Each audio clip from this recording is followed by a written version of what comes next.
gentlemen, we about to put it down for Raw City, the Junction City, and I love this place. All right, welcome to the Ogden Wire, and we are joined today here with a couple of awesome gentlemen from the Goal Foundation. We've got Troy Callentine, he's the executive director at the Goal Foundation, and we also have Alex with us. He is the race director of all the amazing races that you're going to be hearing about. But we are going to talk today about the Ogden Marathon, up and coming. We're a couple weeks out. We want to just kind of run through all the questions that runners might have, the questions you guys are most asked that maybe can be answered here in this format so that information can get out there. Let's just start with race week, because I know that the marathon is much more than just day of, not just for you guys, but also for the runners. There's your legacy dinner, and there's clinics. We're going to go through all that. So let's just start at the top. Race week, we'll say Monday before the marathon. Why don't we jump in? Troy, start us off.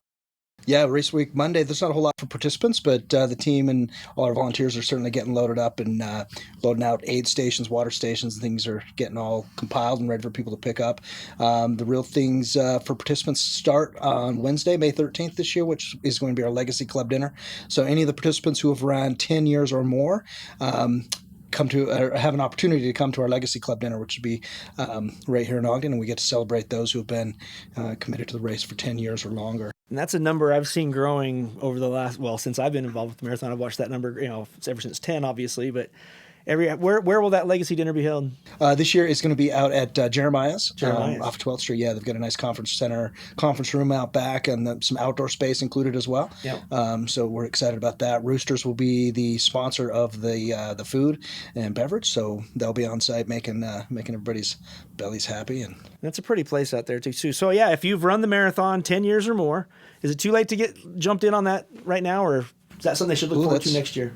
If they haven't ran 10, then certainly. No, but if they've run 10, they've run 10, we already have the list, and I've likely been in contact yet. Okay. Kirsty, our admin, she's amazing and stays in front of that list really, really prolifically. And like you said, there's a lot of people in the 7, 8, 9, 10 year span, right? Or 7, 8, 9 year span that are coming into the queue. So the list grows, and it's pretty cool. This year is our 25th year anniversary, and we have, I believe, 6 or 7. I think there's 6 folks that this will be their 25th marathon running. They've run every one of them. They've run every single one of them since. Why do you think people come back to run the Ogden Marathon year after year? What makes it so people do repeats? To hear Shane at the finish line. Well, that's it. Yeah. Well, it really is a community-driven event, a community-supported event, and you feel that energy when you show up in the morning to load the buses, when you show up to the start line and you have those amazing volunteers supporting just a highly energetic, well-organized start line. And then you run down the course, and it's beautiful and incredibly scenic and all those pieces that come together. But you pass all these aid stations that are supported by these amazing local community volunteers. Some of them are organizations. Some of them are just groups of volunteers that are passionate about running and set up an aid station, water station for us. And that energy is different than you see at some other races out there. And that's been in place really since the race began, that community engagement. No, I want to just go a little deeper on that word you use, energy. There's an energy around a marathon that it's hard to explain. I am the last person in the world that is a morning person. I hate mornings. I would sleep till 9 or 10 every day if I could. Something about race morning at 3 a.m. when that alarm goes off and I have to go downtown to start helping you guys load buses. I get up without. I'm not groggy. I'm not dragging. I'm moving, and I'm not going to say I'm not tired. I'm tired, but there's an energy, and I will tell you, standing at the finish line, once I get the buses loaded and they get up there, I'm standing at the finish line, and when that start gun goes off and we hear it over the radio that the race has started, you literally can feel the energy actually amp up even at the finish line. I can't imagine what it feels like at the start line. I've never had the opportunity to go up there, but you feel it at the finish line. There are maybe a dozen people around kind of getting things ready to go for those runners coming. And everybody, you feel that energy. So I see why volunteers show up to hand out water and to ring cowbells and to cheer. It really is an amazing community event, and we can't thank the Goal Foundation enough for helping us put it on. But all right, so our legacy guys are going to come out on Wednesday. Our multiple year runners. Full marathon runners. Full marathon runners. If you're interested in doing it, the descriptor there is that you got to run the full for 10 years in a row. So can't do the half. You can do the half, but you got to mix in some fulls. You got to get 10 fulls to make it. Okay. So, Good to know. All right. Then we go to what? Expo on Friday. Is that right? Yep, that's right. Yeah, this year we've relocated the expo downtown to the Union Station, so iconic local Ogden building. And Alex and his team have crafted what we think is going to be just a well-executed expo this year in a really cool, nostalgic Ogden space. The view from the fountain looking up 25th Street toward the mountains, from the finish line looking down towards Union Station are all, very picturesque and notable images that Ogden's, known for, and we're going to be able to host our expo there this year. So. Plus, it's a great place to carb load the day before the race. You're downtown with all those great restaurants. I'm sure a bunch of them will have pasta specials and all kinds of different carb loading specials. So, Why the expo? What's the importance of having the expo? Like, why do you do it? Alex? Well, there's a couple pieces. There's a couple logistical pieces, right? Like packet pickup happens there. So that's when the runners come and get their bib. And then as opposed to getting 7,000 runners their bibs on event day morning before they load on the buses, there's that piece of it. The other part is that community activation and building piece.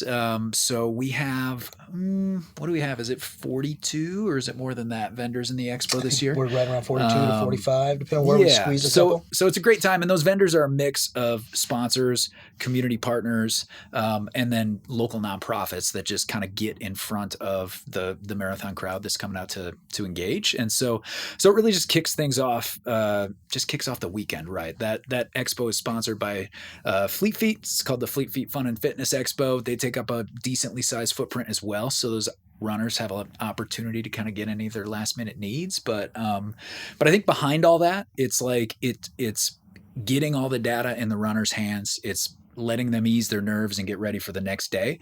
And then it's beginning to show off that Ogden spirit and everything that downtown Ogden has to offer. Nice. Yeah. You mentioned that marathon energy, that big event energy. It really does start, for us, really, it starts kind of now. It's like it's all pending, But for the participants, the Legacy Club runners, they really start on Wednesday.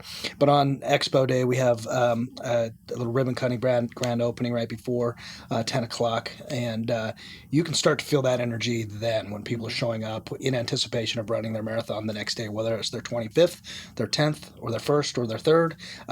People coming through, they have their family, their supporters, and they're eager to to just go through and have that great experience and pick up whatever it is, maybe some extra nutrition or grab something new. They're excited to see the new shirt that they're going to get with the race and all those things. And so we lean into that experience from a logistical perspective to make it smooth and easy for race day, but also for that energy and community engagement component as well. So we have some live DJ music out on the plaza this year, and we've got everything from some of our local nonprofit vendors that will have booths showcasing some of the amazing things Ogden's nonprofit sphere does, as well as retail partners and other vendors that have athletic adjacent product to showcase. Yeah, and then on the front end of that, being the Fleet Feet Fun and Fitness Expo, the hour before it starts, so 9 a.m., we'll have a kickoff run at Fleet Feet's downtown location on the Ogden River. So that's like shakeout run, and all runners of any distance are welcome to go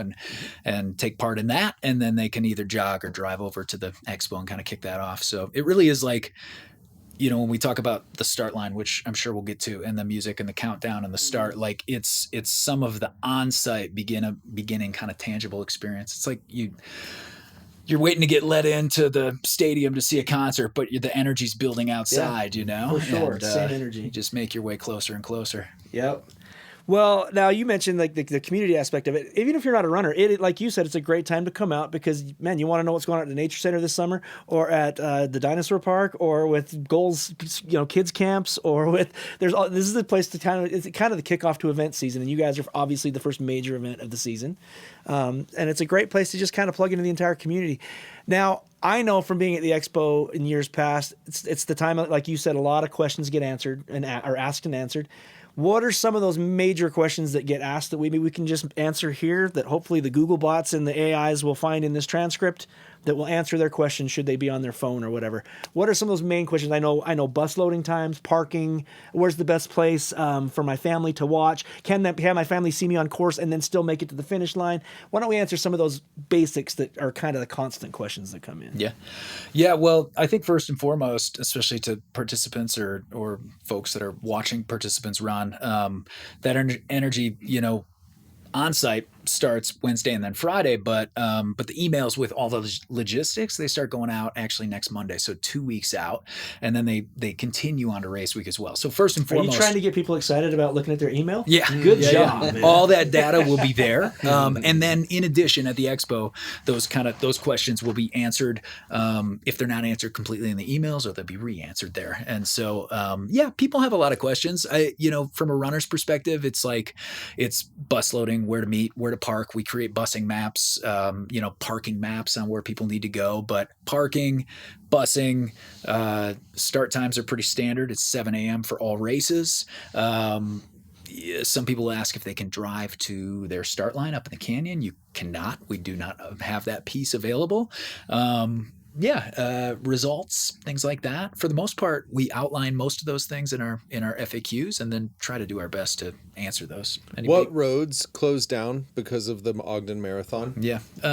So the big ones. I mean, the big one is Highway 39. That's Ogden Canyon, closes down from 5:30 a.m. to 1:30 p.m. And it's pretty special. It's outside of accidents and road work. It's the only time of year that road closes down. In addition to that, Grant, bottom part of Grant Street here by downtown, where we finish on 25th and Grant, that closes down all the way north to 18th. We have rolling closures on parts of Washington and some other areas here. And then up in Ogden Valley and Ogden Valley City, SR 158 closes down. 39 going up South Fork Canyon is also closed. And those rolling closures open throughout the morning. So though we do impact the upper valley up there, we try to open those things up as quickly as we can. Can you describe what's special about the route? Sounds like you're closing a pretty cool sounding canyon down. So what sort of what's different about this marathon when it comes to the routing compared to other larger marathons that are qualifying marathons? This is a Boston qualifying route. This is a certified distance course. It runs down. It starts just below Causey Reservoir, if you're local and you know that. It's cool. It runs down South Fork. It runs through Ogden Valley and the newly incorporated Ogden Valley City, which is pretty picturesque as you kind of traverse Pine View.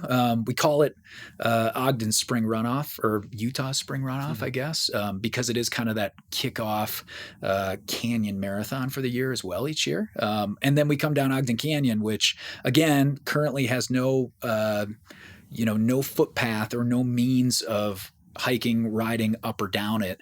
And so the Ogden Marathon is pretty special in that it's really the only day of the year you can safely get down it. And then we follow the Ogden River all the way to the finish line. Other cool, unique thing that happens every year in the canyon while it's shut down is we have about 50 volunteers in there that pull about a ton of trash out of the river each year. And then our waste management partners come through with the dump truck and pick up all their hard work that they pull out from 5:30 to 1 p.m. each year. So, yeah. That's cool. Very awesome. And listening to you rattle off the closures and roads, clearly you're a man who has looked at many maps and had to fill out a lot of applications for permits. Yeah. Which I want to just speak really briefly, the machine that is behind the Ogden Marathon. I don't think people realize the absolute amount of man hours that have to get thrown at an event like this.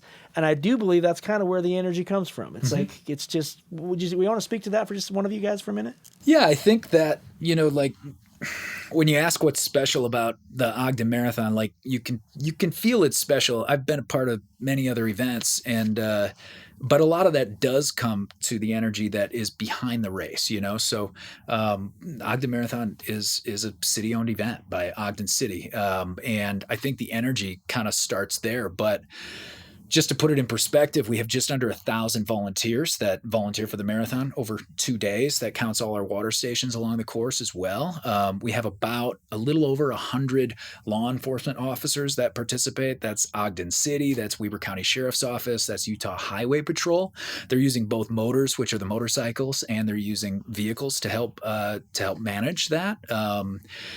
And yeah, it's a big effort. We're permitted by city, county, and state level. And on all fronts, like there's a ton of people that come into helping put this race on. And what's special about it is that many of them have been doing it for much longer than I have. There's a lot of people that I routinely work with that have been helping, like you, Shane, but that have been helping with the race for 20 years. Law enforcement people as well, right? And so as opposed to a race that might have a more private structure where you contract law enforcement officials, they're standing on the corner and they're just there for a certain time, we have community engagement from these law officials, and they're like calling out people by name. They're saying hi. They may have run the marathon 2 or 3 times before. And all of those things like lend themselves to it, right? And I don't know how many names I should throw out or not, but there's a guy we work with at the city. We work with many people at the city, but Monty Stewart, he helps us with a lot of the Ogden pieces of the race. And the things that he does to get the Ogden River Parkway ready are reflective of the fact that he's run the half marathon numerous times, right? And so it creates buy-in for this event that then kind of transmutes itself into that participant experience, I guess. Yeah.